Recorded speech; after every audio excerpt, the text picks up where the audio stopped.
you guys heard her. She'll tell a story, and she has such a belief in herself. She has no grasp on reality. This is where her problem is. She has no grasp. Or else she could have done such a better job. Cry for her daughter, do something, stick with one story. She just doesn't. She doesn't get it. She doesn't have a grasp. Now, what did she tell you? Let me ask you. She said there was no talk about Kaylee at all. At some point, did Kaylee? We would talk. If I would really hammer for Kaylee's name, not about what happened, and not. I mean, a couple little things she said, but I would try to bring up. We go in the bedroom. She's showing me my suitcase, and there's pictures of Kaylee all over the place. And whose room is this? This is Casey's room. This is where I stayed. So there's pictures of Kaylee all over, and I said, oh, this is cute. Oh, yeah, well, we did this. But on my birthday one time, and she pulled out a photo album of when she was little. And she'd go on and on and on about this thick photo album, every picture. And my mom did this, and she's painting faces, and so okay, listen to that. Oh, this is cute of Kaylee. She did not, it was competition. She wanted the limelight, and you couldn't, it was sad. I mean, you couldn't take it, you couldn't talk about anything else. If it just had to be her. Okay.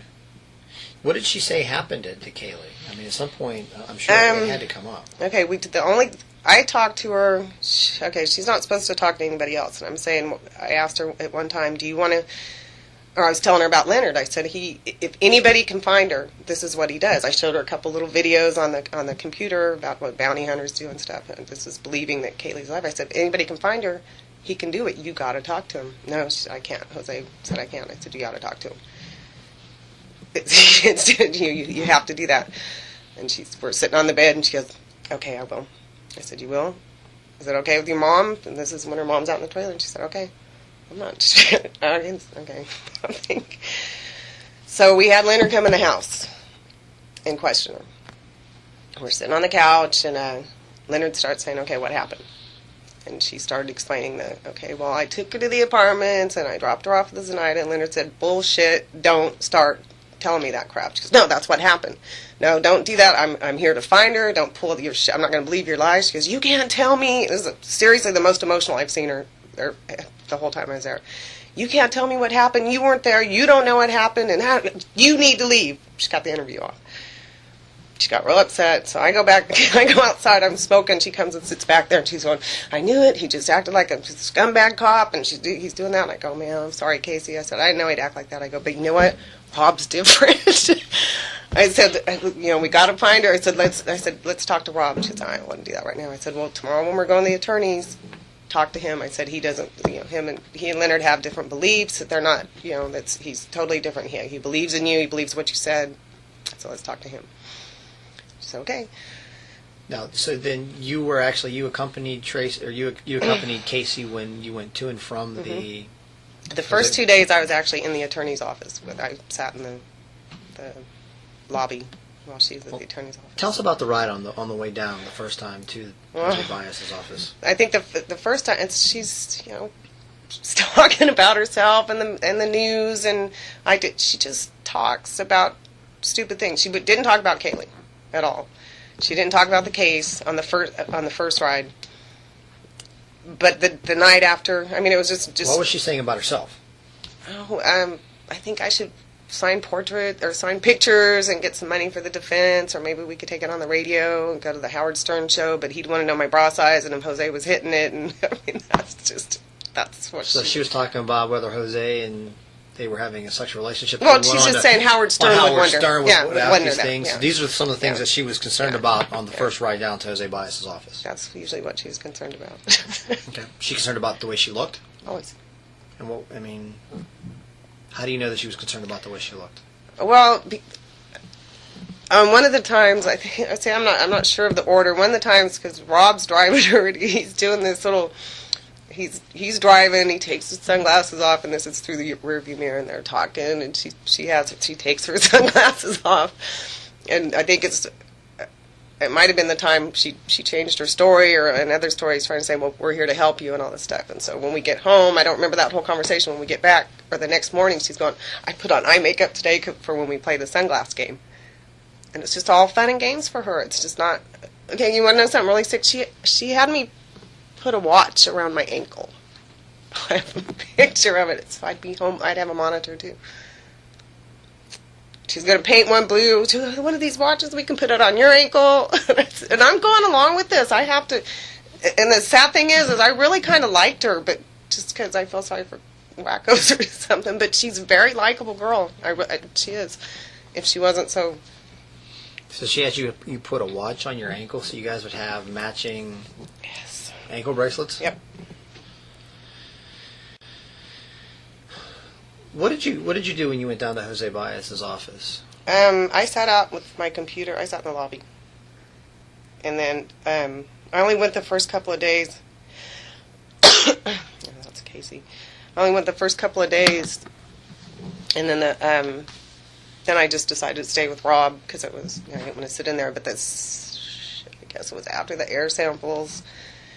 Well, let's wait till we get to that. What would she do when she was down there? She's on the computer.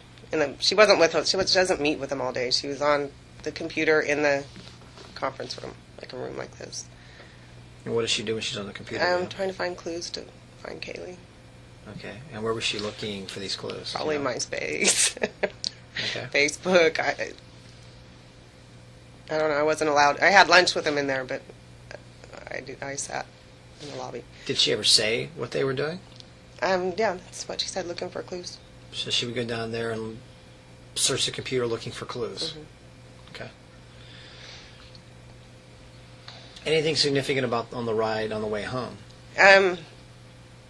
Just her little lies that she would say. Okay, this is probably really stupid, but it's a part of her personality. We'd get in the car. Oh my God, I'm so full. We had, ABC or CBS brought in Olive Garden, and I ate this much. Or the next day, I ate 20 hot wings, and she's doing all this stuff. And then we get home, and I had Rob go get us Wendy's. It'll make sense in a second.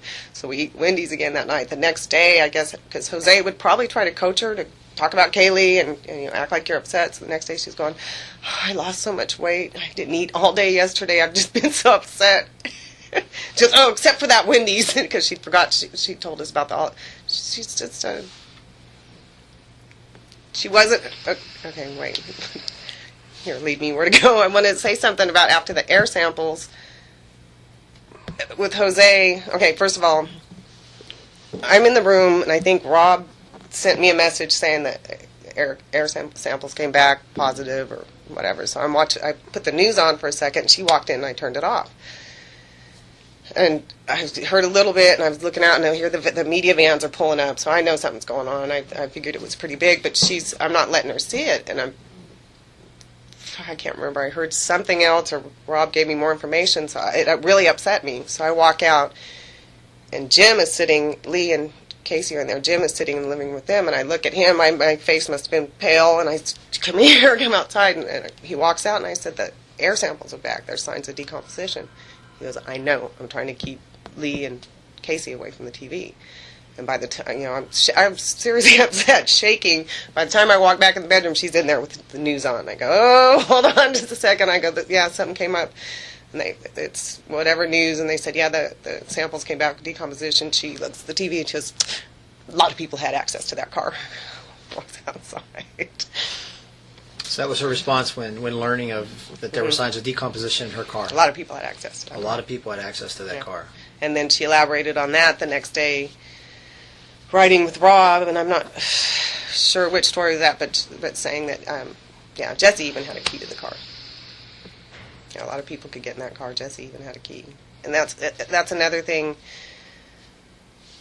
Okay, when we went to see Jose, he's first, we're not explaining the case, but we're talking with him, and he shows us Jesse's dad's MySpace profile, and he talks a little bit about Jesse, and then he pulls out this birthday card that Jesse had given Kaylee for her first birthday. And I'm sorry, Dan, don't trust attorneys, so I know, okay, this attorney's not just going to share this stuff with us. He's trying to lead us somewhere with it.